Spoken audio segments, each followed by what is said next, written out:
చెప్పండి. ఏం చేస్తున్నావు? ఏం లేదండి, నాకు బాగా ఇష్టమైంది మీ దగ్గర ఒకటి ఉండిపోయింది. అది ఎప్పుడు తిరిగిస్తారా అని ఆలోచిస్తున్నా. అవునా, ఏంటది? నిద్ర అండి, నిద్ర. రేపు పొద్దున మా అమ్మ బ్రేక్ఫాస్ట్కి రమ్మంది. ఏ? ప్రవళిక విషయంలో హెల్ప్ చేసావు కదా, అందుకే. అయితే టిఫిన్ పెట్టి 1000 నోట్ 10 ఇచ్చి పంపించేస్తారా? ఏం సార్, సరిపోదా? మీరేమంటే అది తప్పదు కదా, పెద్దోళ్ళు. ఇంకా కనపడవు కానీ నీకు నేనంటే ప్రేమే కదా. అమ్మ పిలుస్తుంది, I'll call you later. Hello hello. Bye.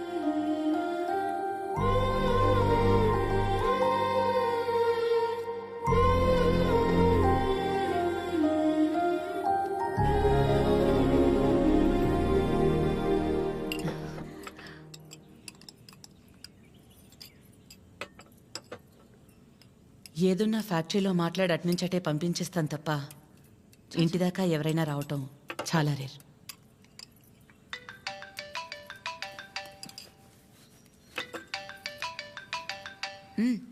మాట్లాడు, పర్లేదు.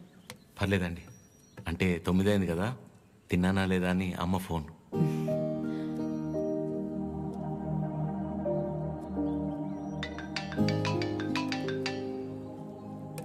పద్మమ్మ సేమ్ తిన్నానా లేదా అని. ఇంట్లో నేను ఒక్కనే మగ పిల్లాడిని, అందుకే చిన్నప్పటి నుంచి వాళ్ళకన్నీ నేనే.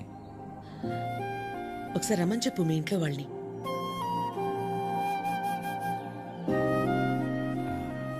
పర్లేదండి. పర్లేదేంటి, రమ్మను. వాళ్ళు ఫ్యాక్టరీ చూసినట్టు ఉంటుంది, నేను ఒకసారి వాళ్ళని కలిసినట్టు కూడా ఉంటుంది. ఏమద్యా? అవునమ్మా, రామని చెప్పండి. సరే అండి. అవన్నీ నేను చూసుకుంటాను లేరా ప్రేమ్. నిన్ను నువ్వు అద్దంలో మాత్రం చూసుకోకరే.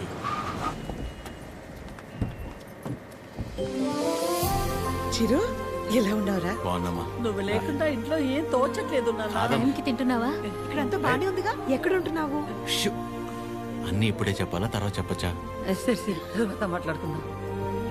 ఒకల గారు, నమస్తే. నమస్తే. లక్ష్మమ్మ, పద్మమ్మ, శారదమ్మ, శాంతమ్మ, గౌరమ్మ. అందరూ అమ్మలు సరే, ఇంతకీ అసలు అమ్మెవరో? కడుపులో 9 నెలలు మోసాను కాబట్టి సీనియర్ అనే తప్ప వాడి విషయంలో అందరూ ఈక్వలే. ఆద్య ఎక్కడ? అంటే పద్మమ్మ అందరినీ బాగా కలిపేసుకుంటుంది అనమాట. కీర్తన పెళ్లి జరిగింది కదండి, అక్కడ కలిశారనమాట, అంతే కదా. ఇంట్లో ఉంది. Hello aunty. నమస్తే. ఆడపిల్ల ఇలా ఉంటే తన ఎంత అందంగా ఉందో అద్దంలోకి చూసి తెలుసుకోవాల్సిన అవసరం లేదు. తనని చూసే వాళ్ళ కళ్ళలోకి చూస్తే చాలు. నా దిష్టే తగిలేలా ఉంది. ఆద్య, నీకోసం పనీర్ జిలేబీ డబ్బా ఇవ్వకపోయినా పర్లేదు, మొత్తం తినేసాయి.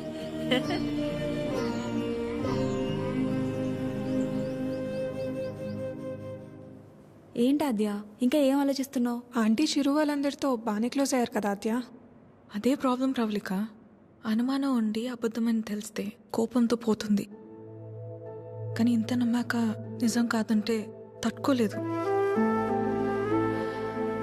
అండ్ దాట్ టూ, ఇదంతా తెలిసి నేను సైలెంట్గా ఉన్నానని మా అమ్మకు తెలిస్తే ఎవరున్నా లేకపోయినా నా లైఫ్లో అమ్మ ఉండాలి. ఎవరి ద్వారానో ఈ విషయం ఆంటీకి తెలిసే కంటే నీ అందరూ నువ్వే వెళ్ళి చెప్పడం కరెక్ట్ ఆద్య.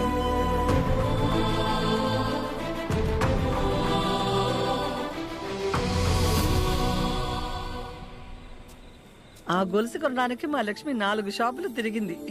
ఫ్యాక్టరీ వర్కర్స్ లా కాకుండా ఫ్యామిలీ మెంబర్స్ లా చూసుకుంటున్నారు. ఇక్కడ పనిచేసే వాళ్ళ పిల్లల చదువులు, వాళ్ళ మంచిళ్లే కాక ఇప్పుడు వాళ్ళందరికీ ఇళ్ళు ఉన్నోళ్ళందరికీ ఇలా ఇవ్వాలన్న ఆలోచన ఉండాలని లేదు కదా భయ్యా. చాలా థ్యాంక్స్ మేడం, మాకెంతో చేస్తున్నారు. మా మేడం చాలా గ్రేట్ భయ్యా.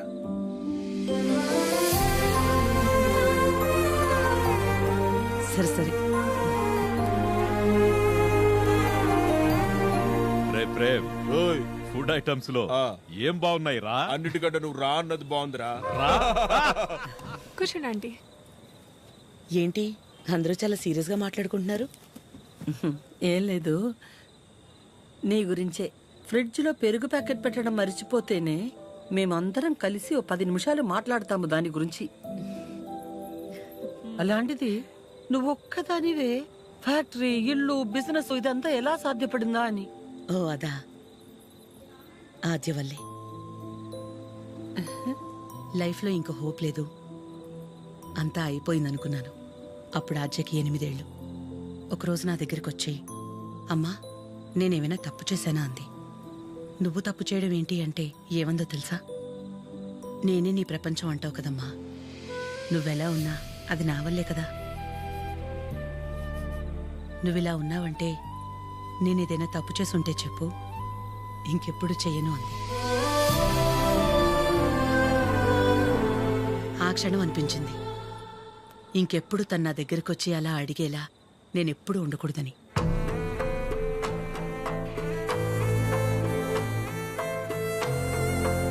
అందరిలా నా కూతురు కాదన్న నమ్మకమే నా బలం.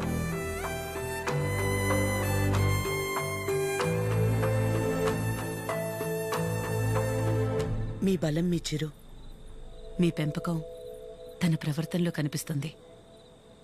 చాలా బాగా పెంచారు మీ చిరుని. చిరు, ఇంతమంది ఆడవాళ్ల మధ్య పెరగడం నీ అదృష్టం.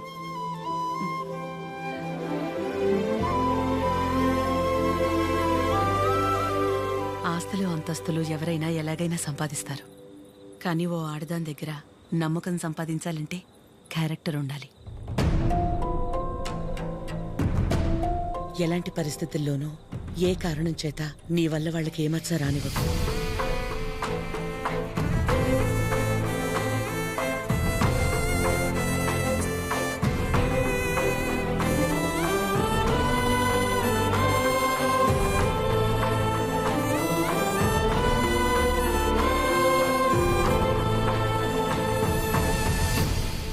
బయలుదేరిపోవడం ఏంటక్క? ఒక్కసారి ఇంటికి వెళ్ళాక మాట్లాడుకుందా. అది కాదక్క. గౌరీ, హాయ్ భయ్యా. నమస్తే అండి. మీరందరూ ఇక్కడుంటే ఆవిడేంటి మేడం గారు ఇంటివైపు వెళ్తుంది? ఎవరు? మన పద్మం గారు. వకులా, ఈ నవ్వు మీ ముఖం మీద ఎప్పుడు అలాగే ఉంటుందా? మొదట్లో నేను అందరిలాగే ఉండేదాన్ని వకులా. మన కడుపులో ఒకరు పుడితే గాని ఆడదాని జీవితం పరిపూర్ణత చెందదు కదా. పిల్లలు లేరు అనే మాట చెవిలో పడి పడి నెమ్మదిగా నవ్వు అనేదే పోయింది. పోయేదాకా ఇక అంతే అనుకున్నాను. మా చిరంజీవి పుట్టగానే అలాగే తీసుకొచ్చి మొట్టమొదటిగా నా చేతుల్లో పెట్టారు. ఆ క్షణం ఎక్కడి నుంచి వచ్చిందో ఆ నవ్వు అలాగే ఉండిపోయింది. ఈ నవ్వు నాది కాదు, వాడిది.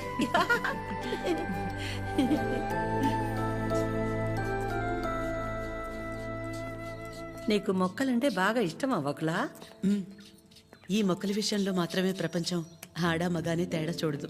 మా చిరు కూడా మొక్కలంటే బాగా ఇష్టం.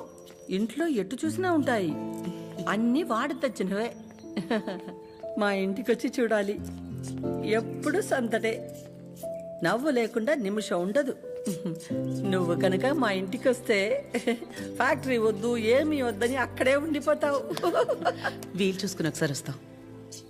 ఒక్కసారి ఏంటి వకులా, నువ్వు అనాలే కాని ఆద్య ఇల్లు నీ ఇల్లు కదా ఏంటి? మా చిరుకి ఆద్య అంటే ప్రాణం. ఆద్యకి కూడా మా చిరు అంటే చాలా ఇష్టం.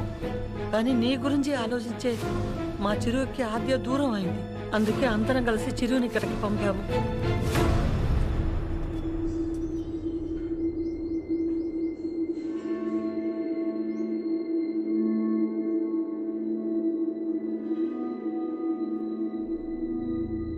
విన్నావుగా వకులా, వాడు వచ్చినప్పుడే చెప్పాను వద్దు, ఏదో తేడాగా ఉంది అని. నా కళ్ళకు అందరూ అలాగే కనపడతారన్నావు. ఇప్పుడు చూడు, నా కళ్ళకు కనిపించింది నిజమైందిగా. సరిత గారు మాట్లాడకు. మీరు ఆడాళ్లేగా, సాటి ఆడదాన్ని మోసం చేయడానికి మనసెలా ఒప్పింది? అసలు నిన్ను తన్నాలే పట్టుకుని. అమ్మా, నువ్వు నార్మే. ఏంటి అద్యా ఇది? వాళ్ళంటే ముక్కు మొహం తెలియని వాళ్ళు. మీ అమ్మ గురించి పూర్తిగా తెలిసిందానివి నువ్వే ఇలా చేస్తే ఎలా? తనకున్న ఒకే ఒక్క నమ్మకం నువ్వు అందరిలాగానే అనిపించావు కదా. అయినా మిమ్మల్ని అనాలి, ఏం పెంపకమో ఏమో. పెంపకం గురించి ఎందుకండి? ఏ అంత రోషం పొడుచుకొచ్చింది? చేసే ముందుండాలి. ఎందుకు అలా మాట్లాడుతున్నారు? ఇంకా మాట్లాడుతున్నాను, సంతోషించండి. అక్క ఇదంతా మనకు అవసరం, పద వెళ్దాం. ఇంకా నుంచున్నారే, పదండి. సిగ్గుండాలి. అమ్మా ఆగమ్మా, ఏ ఏ ఆగు. నువ్వు అరిచి గోల చేసేంత ఘోరం ఏం జరిగిపోలేదు ఇక్కడ. ప్రేమించిన అమ్మాయి కోసం వచ్చాడు, అంతేగాని ఎవరినైనా మోసం చేశాడా? ఎవరితోనైనా తప్పుగా ప్రవర్తించాడా? తప్పుగా చూపైనా చూశాడా? వాడిక్కడికి రావడం వల్ల ఎవరికైనా మంచి జరుగుంటుంది తప్ప నష్టం ఏం జరగలేదు. వకుల, పిల్లలిద్దరూ మన ఇష్టాలకు గౌరవం ఇచ్చి మన సంతోషం గురించి ఆలోచిస్తున్నారు. ఒక్కసారి వాళ్ళ ఇష్టం గురించే ఆలోచించడంలో తప్పే ఉంది.